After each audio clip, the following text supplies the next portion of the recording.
Olá, Emanuel aqui. Mais um dia dos estudos de Vex. Agora, nessa parte aqui, do segmento ao dia 17, ele mostra como a gente pode ter um controle melhor da rotação, analisando o que o noise faz, criando um atributo e verificando no Geometry Spreadsheet. E lá ver quais valores que está realmente passando. Então bora só criar esse código aqui e ver essas informações.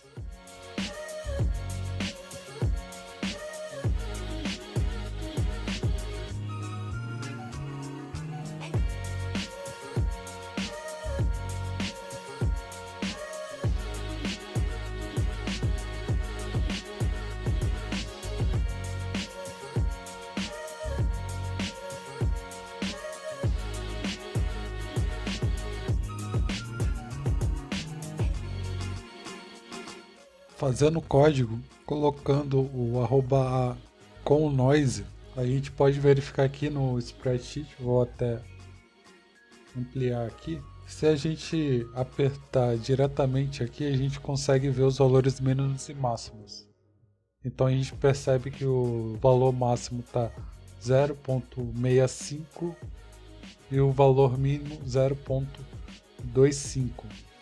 E aqui ele explica que o noise ele tem uma flutuação desse que eu mostrei agora, no meu caso variando de 0.2 e alguma coisa até 0.6, e a gente raramente vai encontrar valores próximos de 0.1 e 0.9. E ele mostra duas soluções de consertar isso. A primeira é utilizando o fit e a segunda é usando o CHRAMP, que ele fala que é a forma que ele prefere por ser mais visual. E ele até dá uma explicação do porquê. E o ramp a gente pode trabalhar como se fosse o brilho e contraste de uma imagem, que quanto mais para a esquerda a gente move o slider ali, a gente está deixando mais escuro, e quando a gente move mais para a esquerda, a gente está deixando mais claro. E nesse caso aqui, a gente só está limitando ou expandindo esses valores. Eu vou aqui acrescentar primeiro o fit e depois vou usar o CHRAMP.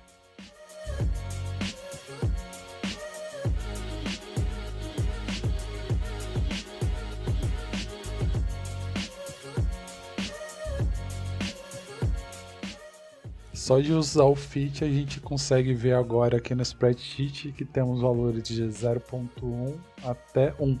Agora a gente tem um intervalo de variação melhor do que tinha antes.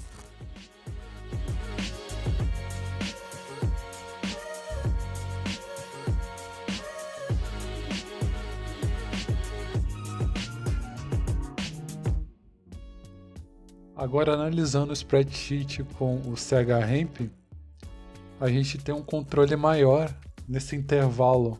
A gente mexendo nas extremidades, a gente consegue definir quanto dessa variação vai estar acontecendo, tanto dos valores máximos e mínimos.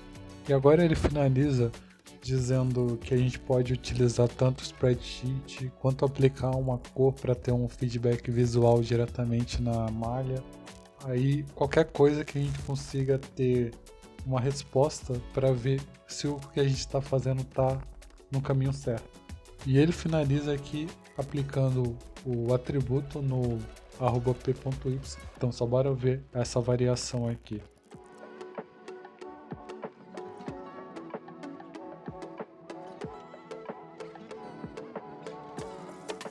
A gente consegue ver que cada um tem o seu deslocamento aqui, e alterando aqui na rampa a gente consegue alterar essa variação aqui.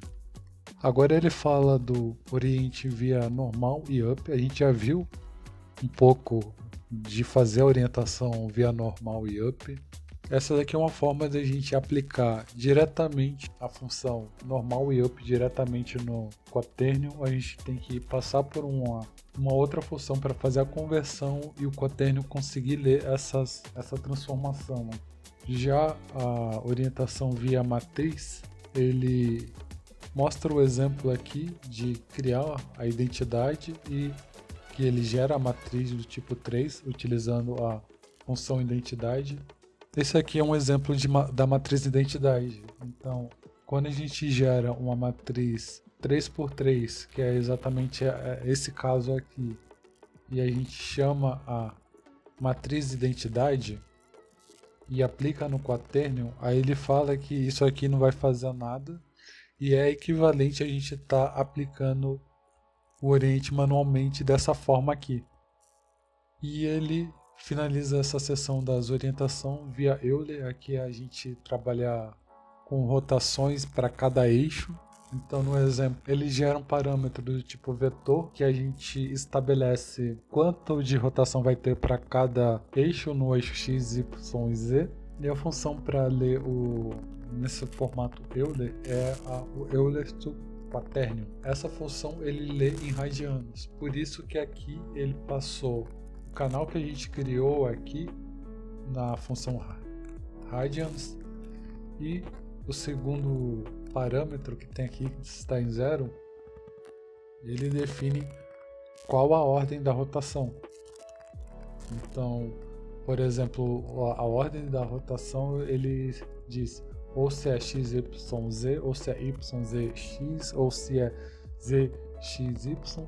E 0 trabalha com a ordem x, y, z, que é o que a gente está mais acostumado a trabalhar.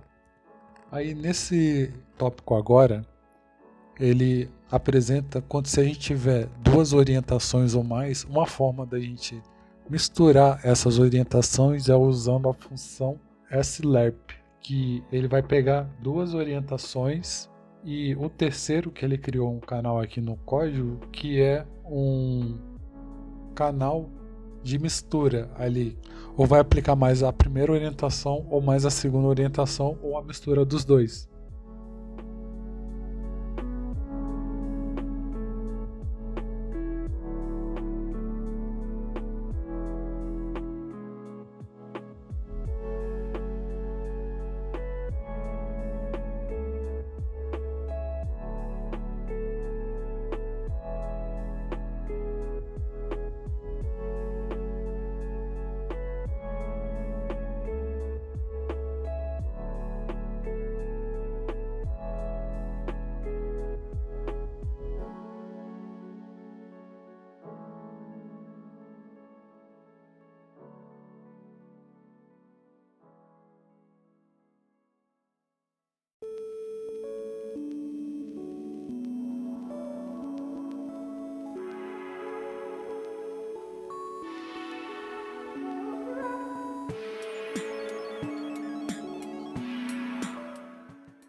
E o que ele está fazendo aqui é, se for 0 ele aplica o A, se for 1 ele aplica o B, e a gente pode ter uma mistura entre esses dois aqui. Aí continuando, a gente pode criar uma transição animada utilizando o @time.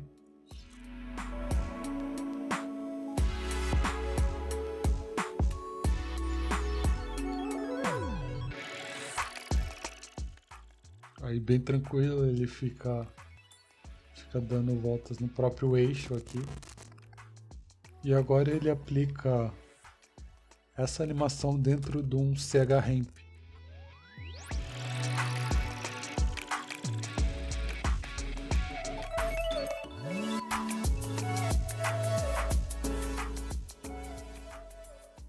Esse aqui é interessante, a gente cria um intervalo entre as rotações aqui. Ele gira e depois volta para o começo imediatamente aqui. E a gente também consegue definir um pouco da velocidade e criar esse intervalo entre um e outro.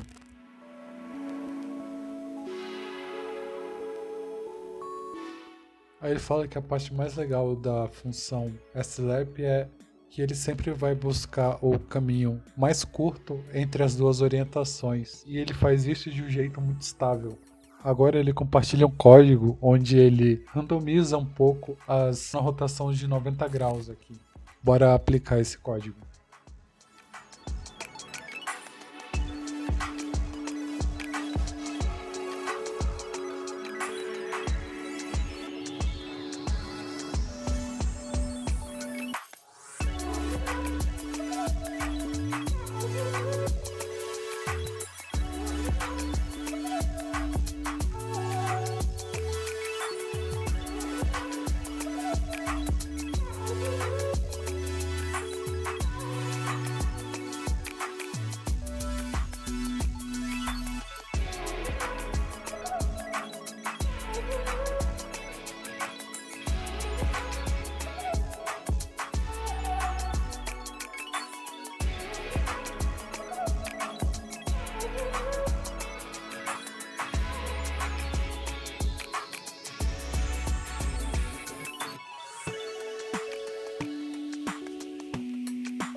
Aí fazendo aqui, ele fez uma primeira parte do código, a orientação base aqui. A gente acabei não vendo o que estava acontecendo aqui porque estava tudo zerado os eixos, então eu defini que o eixo de rotação seria o Y, e aqui a gente fez a primeira parte do código, que foi que a gente já viu da rotação dele. E o segundo aqui, a gente criou o quaternio para ter uma base. A gente criou aqui o nosso alvo aqui, que é a rotação inicial. A gente definiu uma base aqui, que é o segundo quaternio que a gente trabalhou, e a gente estabeleceu que a animação dele aconteceria com o CHRAMP aqui, utilizando aquela forma que ele apresentou do Time Módulo 1. Dependendo de como tiver essa rampa aqui, a animação vai mudar. Se eu alterar aqui, a forma que... e a velocidade também será alterada aqui. E aplica tudo no SLab, e ele faz essa mistura dessas duas orientações aqui. Aqui ele mostra mais um exemplo de que a gente viu a gente fazer a rotação com o transform, depois criar o código, e ele falou que se a gente mudar a ordem aqui, a gente perde o comportamento que ele tinha antes, e a gente consegue burlar isso na parte dos atributos. A gente pode ignorar que ele afete o oriente. Então bora só fazer aqui rapidinho.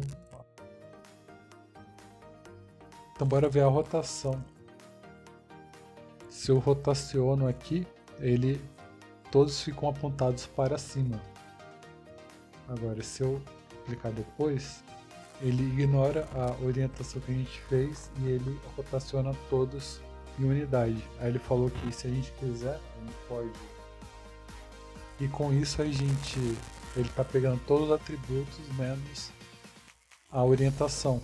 E aqui, quando a gente faz depois, ele está aplicando todos como se fosse um bloco só. E inclusive a orientação. E aqui quando a gente cria isso, a gente está ignorando que ele faça todos menos na orientação. Então aqui ele mantém. Aqui ele só faz uma breve explicação da operação transforms e os tipos de atributo. E ele comenta sobre o caso da cor ali, o @cd. Aí eu recomendo que vocês leiam com calma, que esse dia aqui específico é bem denso. Se precisarem até separar em mais dias para ler cada tópico com mais calma, eu recomendo que vocês leiam com calma aqui. Aí a próxima parte aqui ele fala sobre a combinação da orientação utilizando a função QMultiply, que seria uma multiplicação de quaternions. Então a gente trataria uma outra forma de combinar duas ou mais orientações aqui. Aí ele só mudou um pouco o setup para esse exemplo, que ele utiliza a esfera, uma escala 5 e frequência 2, e ele utiliza o porco para fazer a distribuição dos pontos. Então só bora ajeitar esse setup e copiar esse código aqui.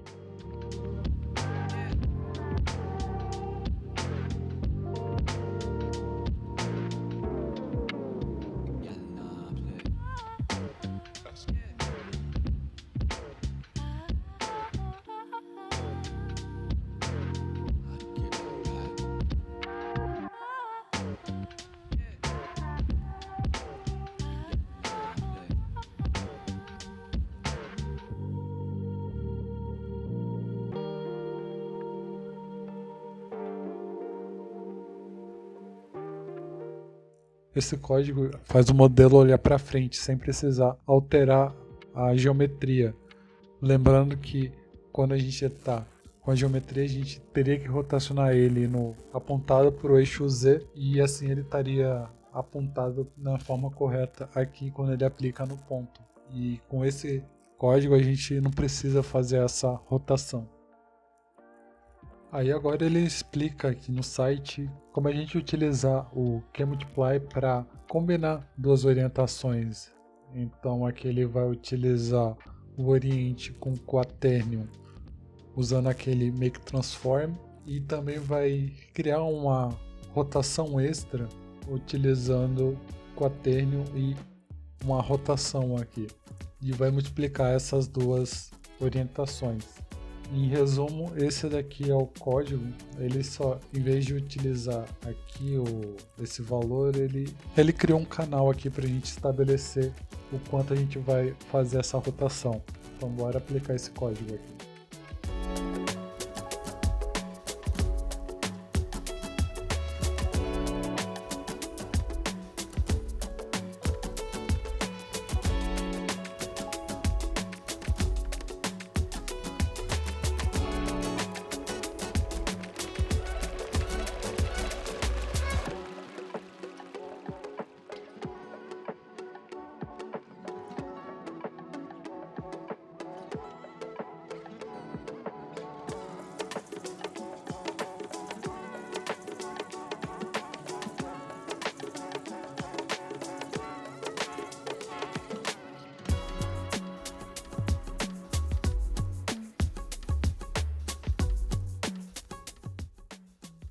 E aqui a gente tem essa variação. O Oriente fez o que a gente tinha feito anteriormente de manter o objeto apontado para frente. E esse rotação extra aqui, a gente aplica o ângulo e ele utilizou o eixo X, no caso, o eixo X do objeto, e a gente vai estar rotacionando via esse eixo do objeto aqui para fazer essa rotação extra. Ele vai acrescentar mais algumas orientações para deixar mais interessante a movimentação. Agora ele vai fazer a cabeça ficar se mexendo utilizando o @time, e posteriormente ele vai criar uma variação, uma randomização dessa variação também. Então bora já aplicar direto, que aqui o que ele está fazendo é encadear várias multiplicações, e assim ele vai estar adicionando uma nova movimentação, uma nova orientação. Ele vai estar empilhando várias orientações e assim dando mais vida à movimentação aqui do modelo.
E com isso temos essa animação. Se a gente ver aqui, a gente acrescentou mais algumas orientações, e o que ele fez foi multiplicar essas orientações extras à orientação original ali, que foi só de deixar ele apontado para frente. A gente já criou uma rotação extra, ele começa a mexer a cabeça, e aqui há uma randomização das cabeças. E agora ele mostra dois exemplos de conversão aqui. Se a gente quiser trabalhar com matriz, ele tem o QConvert. Aí ele vai pegar a nossa orientação e converter ele em matriz. E com isso a gente consegue trabalhar dessa forma, utilizando o QConvert. A gente consegue utilizar para trabalhar diretamente com o @n ou o @up. Para algumas situações pode ser bem útil, dependendo do trabalho que for feito. E agora, indo para os exercícios, ele quer que a gente adicione olhos no grid e que eles todos olhem para o mesmo ponto.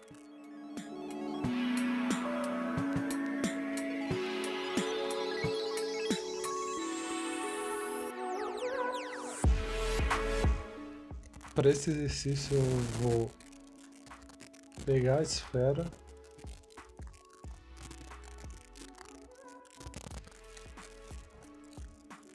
e utilizar um grid, só que essa esfera eu vou utilizar o Polygon Mesh. E só para diferenciar, eu vou colocar um color aqui.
Fazendo aqui, a ideia é, eu peguei ali desse último exemplo que a gente fez, aí para todos apontarem para a mesma direção, tirando o do meio que vai estar,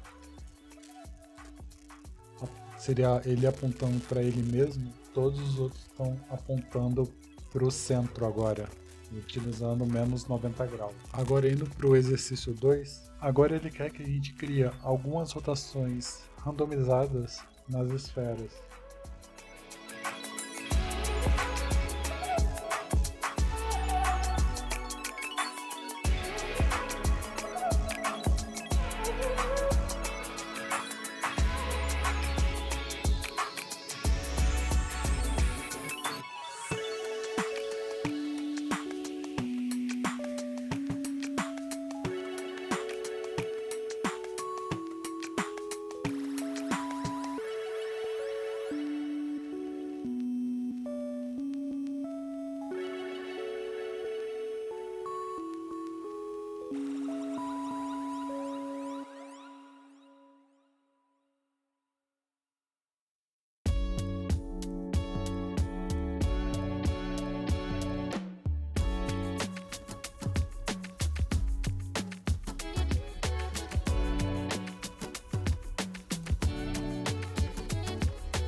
Enfim, consegui fazer aqui, pegando aquela ideia, eu só demorei um pouquinho para tentar entender o que era o que, mas a ideia aqui foi, eu encadeei com o SLAP aqui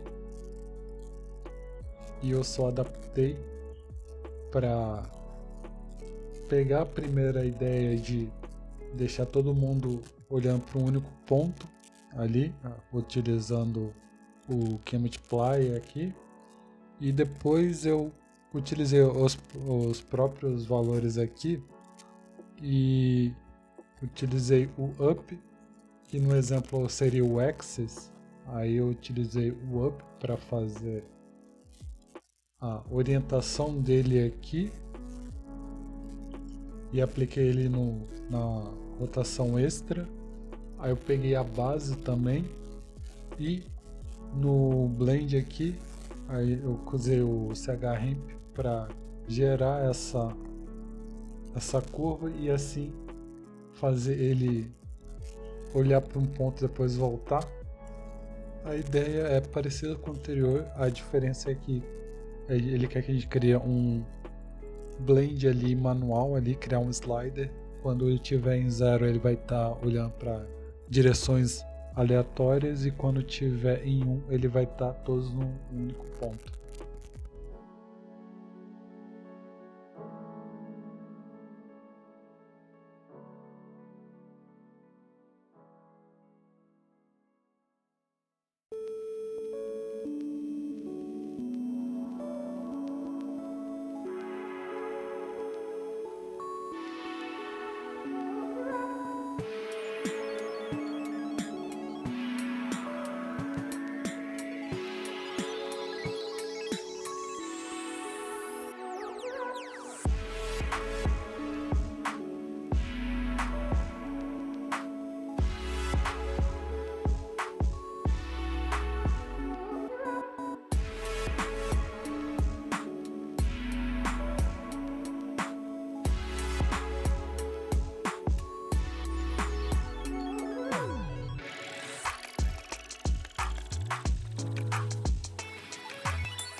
Agora eu entendi o que estava acontecendo agora com mais clareza fazendo esse daqui.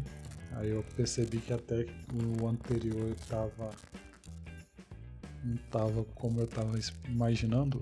Então o que eu fiz aqui, aí eu criei realmente o vetor de eixos aqui. Aí dessa forma eu conseguia separar aqui qual eixo eu ia estabelecer, onde vai fazer a rotação. Aí nesse daqui eu estabeleci que seria no eixo Z. Aí fez todas as transformações aqui para randomizar cada ponto. E assim eu criei o SLARP aqui e eu conseguia, quando tivesse aí na verdade ele falou que quando tivesse em 0 ele estaria olhando randomizado. Aí a única coisa que eu tenho que corrigir aqui é fazer adicionar um fit Aí eu inverto, aí quando tiver em 1 ele fica olhando para o mesmo ponto e em 0 ele fica olhando para direções variadas. E eu utilizando os dois aqui. Aí aqui eu só fiz a mesma ideia com a animação aqui dele tá sempre variando e voltando. Então é isso, esse dia 17 foi o mais longo de todos. Eu vou ficando por aqui e até o próximo vídeo.